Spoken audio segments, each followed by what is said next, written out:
नमस्ते, Maugham health care मध्ये तुम्हा सर्वांचं स्वागत आहे। आज आपण मानगाव सेंटर मधनं आपल्या बाबांची टेस्टमनी घेणार आहोत, त्यांची मुलाखत घेणार आहोत, त्यांना नेमकं कसं वाटतंय। बाबा, तुम्ही थेरपी सेंटर मध्ये येण्याच्या पूर्वी नेमकं तुम्हाला पहिले काय त्रास होते, काय प्रॉब्लेम्स होते? प्रथम मी सरांचा आणि मॅडमचा आणि स्टाफचा पहिले मी आभार मानतो। आणि मला इथे जे आणले ते माझे दीपक शिर्के, याचे मी त्यांचे पण आभार मानतो। कारण मी व्हेरियन्स स्वेन्सने भरपूर आजारी होतो।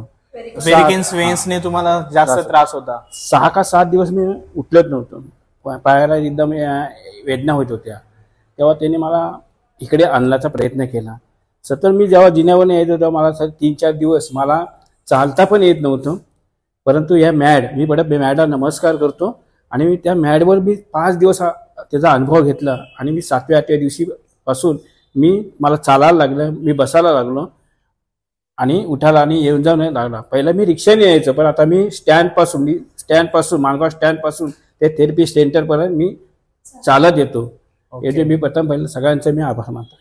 पाहिलं तर बाबांना व्हेरिकोन्स वेन्स पासून जे आहे भरपूर प्रॉब्लेम्स होते। अगदी पायामुळे जे आहे त्यांना चालताही येत नव्हतं, उठताही येत नव्हतं आणि बसताही येत नव्हतं। पण आपल्या मॉम हेल्थ केअरच्या थेरपीमुळे जे आहे आता त्यांना ह्या थेरपीने एवढा चांगला रिझल्ट मिळालाय की ते आज मॉम मॅटमुळे जे आहे बस स्टँड पासून आपल्या सेंटर पर्यंत चालत येतात आहेत आणि चालत जातात आहे। बाबा, तुम्ही आता मला थोडंसं बसून किंवा चालून वगैरे तुमच्यामध्ये काय नेमका बदल घडलाय? पहिले जे जमत नव्हतं, पहिलं मला बसता येत नव्हतं, हे असं मी बसत। अच्छा। आणि माझं वेट आहे म्हणून मी खाली बसत नाही, त्याला मी चालता पण येतो, असं मी पूर्ण असं चालायला लागलो। ओके, म्हणजे पूर्ण अशा प्रकारे चालायला। आणि आता मी बसू पण शकतो।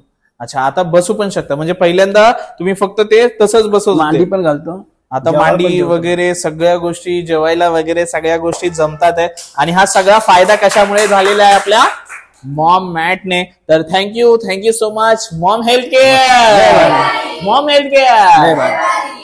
Thank you so much.